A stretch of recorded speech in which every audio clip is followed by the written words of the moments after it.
నమస్కారం అందరికీ. ఈరోజు మీ అందరి కోసం వినాయక చవితి సందర్భంగా ఒక మంచి వినాయక చవితికి సంబంధించిన విశేషాలను తీసుకొచ్చాను. చవితి రోజు ఇంట్లో వినాయకుడి పూజ ఈ టైంలో చేయండి, అటు ఇటు వద్దు, ఇదే మంచి సమయం. వినాయక చవితి వచ్చింది 2025 ఆగస్టు 27వ తేదీ బుధవారం.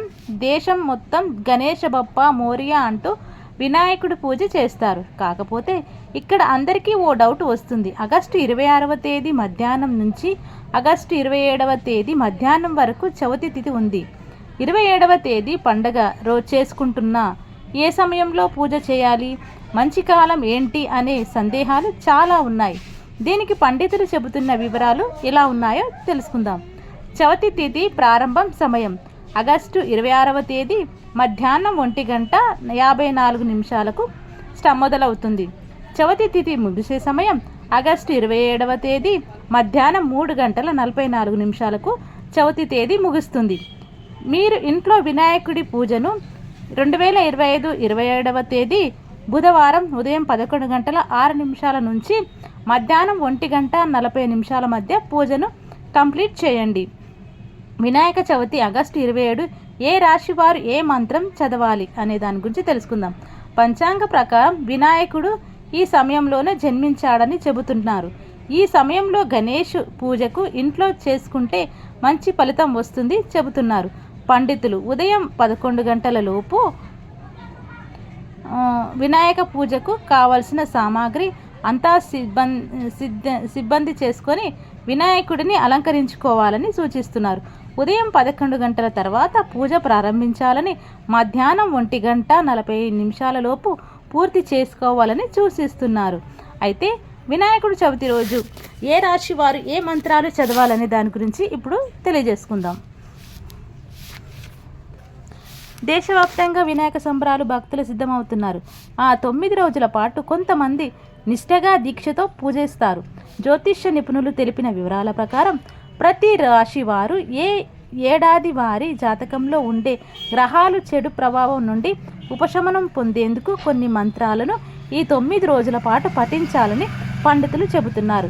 ఇప్పుడు ఏ రాశి వారు ఏ మంత్రం చదవాలో తెలుసుకుందాం.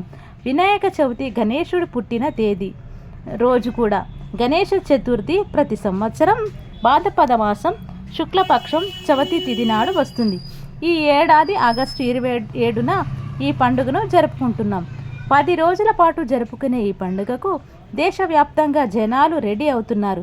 జాతక నిపుణులు తెలిపిన వివరాల ప్రకారం జీవితంలో ఉత్తమమైన ఫలితాలు సాధించాలనుకుంటే వినాయక చవితి రోజున కొన్ని నియమాలను పాటించాలని పండితులు చెబుతున్నారు.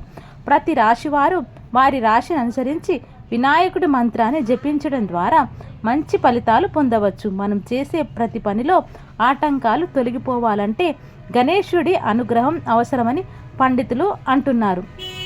ఇంకా రాశి పరంగా విఘ్నేశ్వరుడి స్తోత్రాలు ఏమిటో తెలుసుకుందాం. మొదటిగా మేషరాశివారు ఓం వక్రతుండాయ నమః.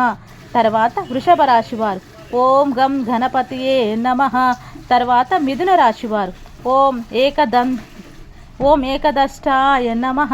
తర్వాత కర్కాటక రాశివారు ఓం హేరంబాయ నమః. తర్వాత సింహరాశివారు ఓం లంబోదరాయ నమః. తర్వాత కన్యా రాశివారు ఓం విఘ్నరాజాయ నమః. తర్వాత తులారాశివారు ఓం ఘనాధ్యక్షాయ నమః. తర్వాత వృశ్చిక రాశివారు ఓం గజాననాయ నమః. తర్వాత ధనుస్సు రాశివారు ఓం పార్వతీనందనాయ నమః. తర్వాత మకర రాశివారు ఓం గణపతయే నమః. తర్వాత కుంభరాశివారు ఓం ఉమాపుత్రాయ నమః. తర్వాత మీనరాశివారు ఓం శూర్పకర్ణాయ నమః అనే నామాలను ప్రతి ఒక్క రాశివారు వారి రాశి అనుగుణంగా వచ్చినటువంటి ఆ గణేశుడి మంత్రాలను నామజపాలను ఈ 9 రోజుల పాటు ఖచ్చితంగా చదువుకోవాలంట. వినాయక చవితి రోజు అన్ని రాశుల వారు గణపతి ఆశీర్వాదం కోసం వారి ప్రకారంగా ఈ మంత్రాలను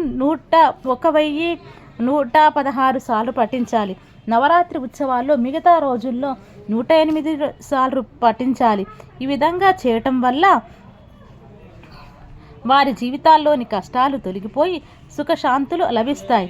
ఇంకా జీవితంలో శ్రేయస్సు కలిగి చేపట్టిన పనుల్లో ఎలాంటి ఆటంకం లేకుండా జరిగిపోతుందని, సానుకూలత లభిస్తుందని పురాణాల ద్వారా తెలుస్తుంది.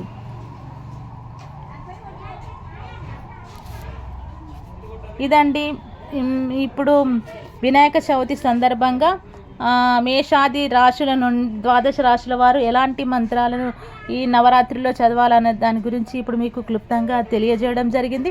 అలాగే పూజా సమయము, ఏ సమయంకు ఆ గణేశుడి ఆగమనం జరిగిందో ఆ టైం ప్రకారం మనం ఏ టైం పూజ చేసుకోవాలన్నది నేను వివరించడం జరిగింది కంప్లీట్గా.